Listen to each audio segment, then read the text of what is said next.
Assalamualaikum ustazlar, akalar, iniler. Yani 70 yıllık bir müstemlekeden bir milletin psikolojisi qanday ta'sir ko'rsatganligi aslida bir qancha kitob bilan, bir qancha asar bilan yozishib tegishli bir tema. Yani gidip bu mayli chet ellik Uyg'urlar yoki vatan ichida qolgan Uyg'urlar bo'lsin, shulardan savol so'rash orqali, sonliq ma'lumotlarni to'plash orqali undan keyin paydo bo'lgan psixik kasalliklar, psixik illatlar, masalalar qatorliqlarni kategoriyalashtirish, shunday bir ish qilish lozim. Ammo uni ulgurmaydigan qilib bo'lolmaydigan. Shundadir men ham o'zimning bir yashab qolgan odam bo'lish va kuzatuvchi bo'lish sifatim bilan bu mustamlikaning Uyg'urlarning psixik dunyosiga ko'rsatgan salbiy ta'sirlarini o'zim bilgancha tushuntirishga tirishaman. Steve Biko ismli bir niger tadqiqotchi 30-yaşında tugab ketgan. Ularga keyingi mustamlika tadqiqotchilarining chizgan muhim ismlardan biri. Avval shunday bir muhim so'z bilan boshlashni o'yladim. Uni mana yozg'im kelganda yozma degan kitobida bunda bir mashhur so'z bor. Mustamlikachining eng chong quroli mustamlika qilinuvchining emidan iborat. Ya'ni mustamlika qilinuvchi millatning emini kontrol qilish orqali andan keyin ularni haqiqiy kontrol qilish maqsadiga yetadi. Bu deganlik ularning zaminni ishg'ol qilib olish, boyligini tortib olish qatorliq biz ko'zimiz ko'rolmaydigan moddiy mahrumlikdan bakroq bizning psixik dunyomizni va bizning emimizni ishg'ol qilib olishi andan keyin eng qo'rqinchli narsa demak ekanda. Endi inson cho'ng jihatda aytgan vaqtda qanday inson bo'ldi degan savol psixologiyaning eng muhim bir temasi. Ya'ni biz nima bilib hozirgi biz, ya'ni men nima bilib hozirgi men bu qilayotganlarimni nima uchun qilaman degan savolga psixologiya javob izlaydi. Çünkü bu temada uzun to'xtalmaymiz. Ama cho'ng jihatdan aytganda bir insonning inson bo'lishi cho'ng jihatda ikki xil narsaning ta'sirlar bo'lganligi, birisi psixologiyada nature versus nurture deydi. Bunun ma'nosi irsiyat mi yoki muhit mi yoki parvarish mi? Psixologiya tarixida ma'lum mezgillarda irsiyat eng belgilovchi o'rinda deyilgan, ma'lum mezgillarda irsiyat emas balki keyingi muhit. Muhit deganimizda oila tarbiyasi, jamiyat, davlat, madaniyat qatorli tashqi omillarni nazarda tutgan. Ammo hozirgi g'ol etim bir insonning hozirgi bir inson bo'lishida, bir ijtimoiy maxluq bo'lishida irsiyatmi va tashqi muhitmi o'xshashli ta'sir ko'rsatadi, ikkisi birisi bilan giralashma ta'siri ichida anandagi bir inson bo'ldi deydi. Endi bu nuqtadan qaraganda Sharq Turkistonda 70 yıl mabeyinde biz yaşayotgan tashqi siyosiy muhit Xitoy Kompartiyasining planliq va sistemini yurgizishi ostida maydonga kelgan bir sun'iy muhit.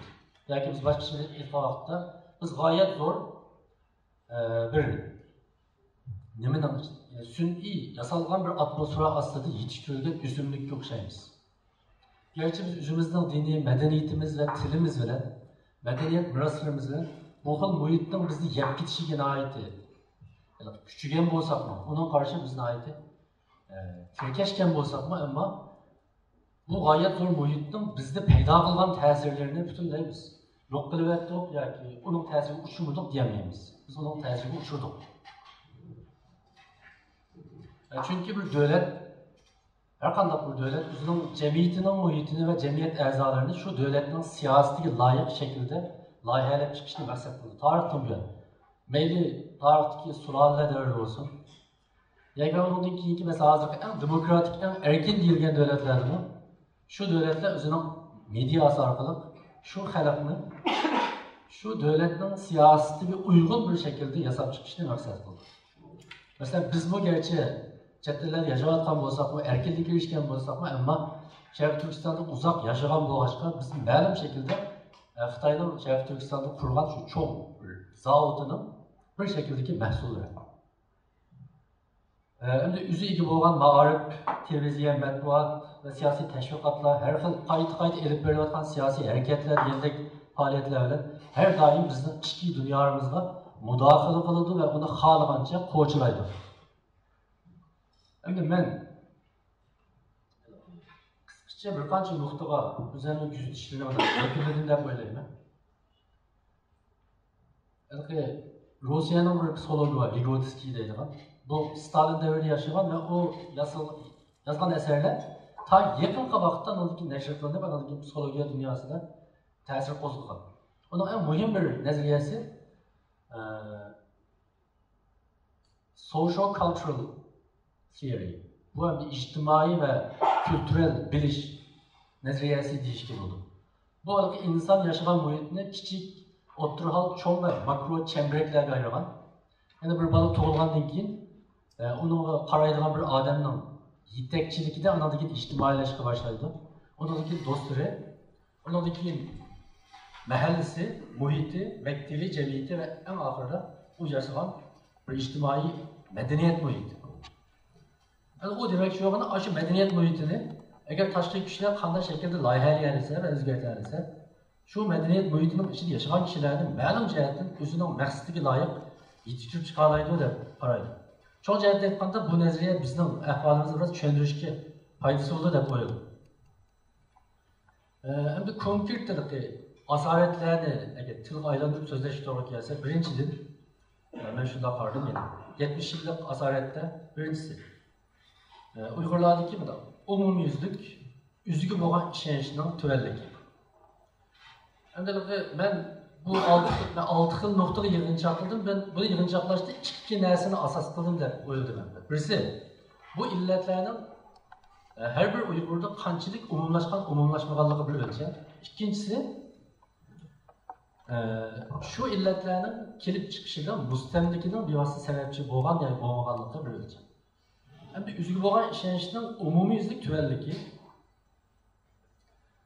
Elkırrakta erkin malum bir yapılıydı, resimlerini tahakkülüp durup şu.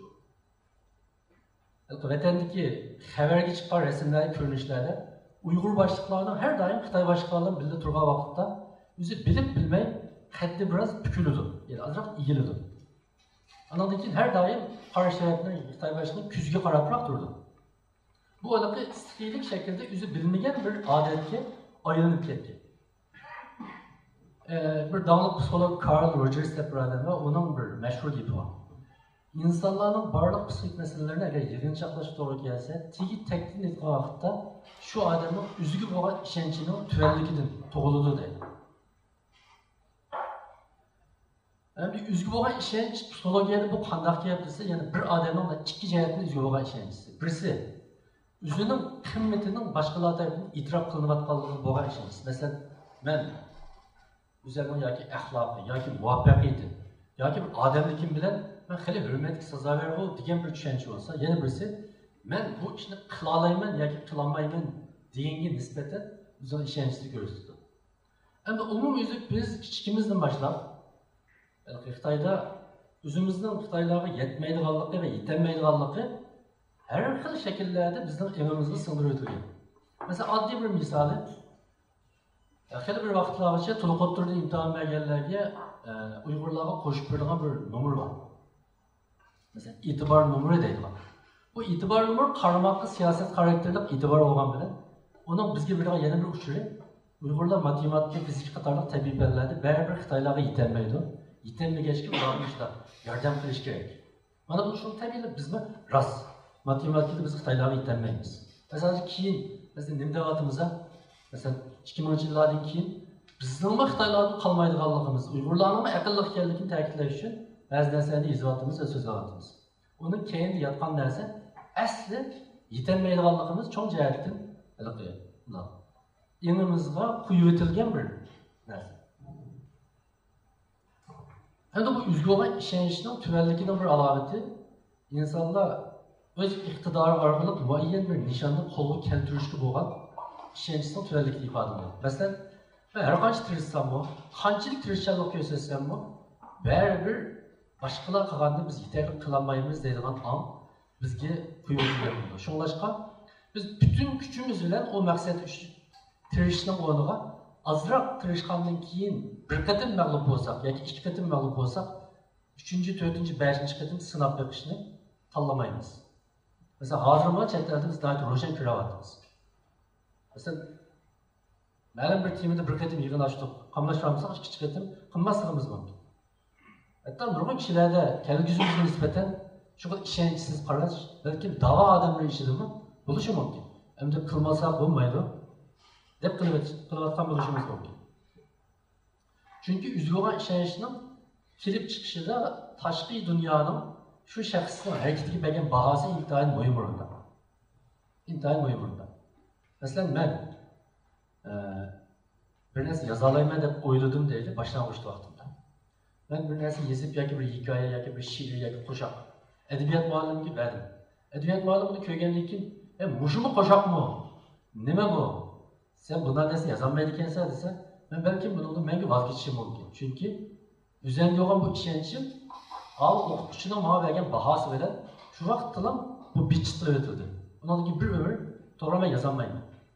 Endi buning yana bir shakli biz aile muhitida üzüge, yani balaga ishonch ato qiladigan bir aile madaniyatimiz yo'q. Ya'ni sen qilolmaysan, itamaysan, qo'lingdan bu kelmaydi degan asorat ostida cho'ng bo'lib ilishki bo'ldi. Mayli siyosiy jihatdan va mayli aile madaniyat jihatdan. Endi bu üzüge bo'lgan ishonchning tuvanligi tufaylidan kelib chiqargan bir qancha kasallik bor. Bu birisi qulchilik psixikasi. Qulchilik psixikasi deganimiz seni izlayotgan zolimlarga nisbatan bu zolimlar qaramasdan yana ularga yaqinchilik qilishni huzurinadigan bir xil holat.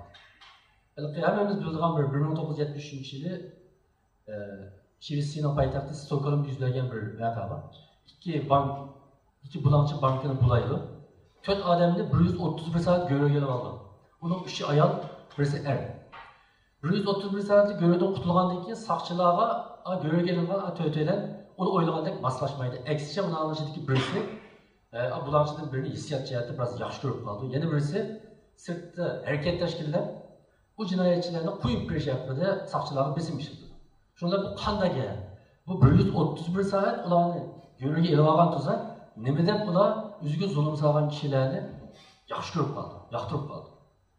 Buni tushundirishi shu. İnsanın vücudunda bir hayat qilish istiki var. Eğer hayatı ma'lum boshqalarga bekind bo'lib qolgan holatida, ya'ni uni hayotligi asta ularni xush qilish, ularning turmushidagi bir muhim ishga aylanib qoldi. Masalan, o'xshash biz aytgandimi? Zulm qilinayotganda, ammo hissiyoti bilan nurg'un kishilar butun tirishchilik bilan boshliqning ko'ziga ilinish uchun, Xitoyning ko'ziga chiroyli ko'rish uchun tirishadi. Onun tigir yatkan narsa şu. Hatta değil, ma'lum bir ayol. Bir qancha irining ait zulmini ko'rgan bo'lsa-mu, har kuni degidek tayoq yesa-mu, boshqalar biz buni aralashaydi, bu bek bunda ig'ir bir kunda qoldi deb aralashsa, aksicha bu ayol balki ularni qo'llab o'tishi mumkin. Bu o'zimizning ishi, siz chatqingizni qiling. Bu xil ish nayt ko'p uchraydi. Ya'ni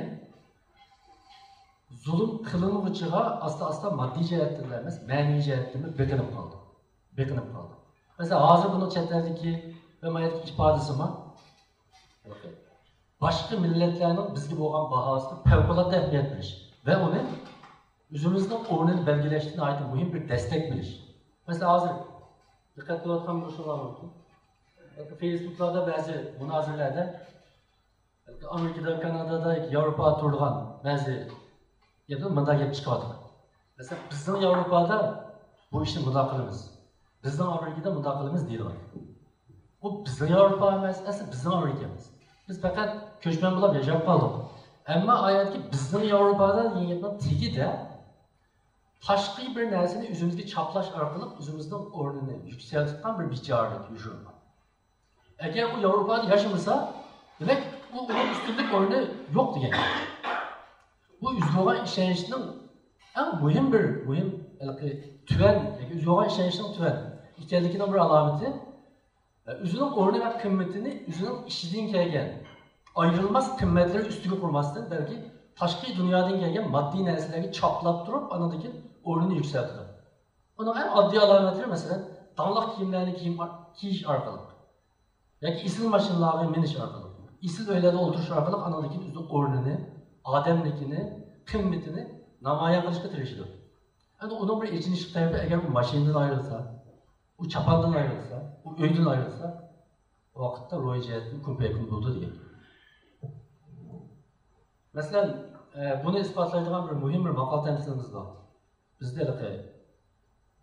egri yağaç badır olmaz, dıxan balısı kadir olmaz deyilgan bir maqal temsil var. Bu asasen bizim nüfusumuzun 80-90%'ini teşkil kılan dixanlarning qabul qilgan bir narsa. Bunun tiri yatgan narsa.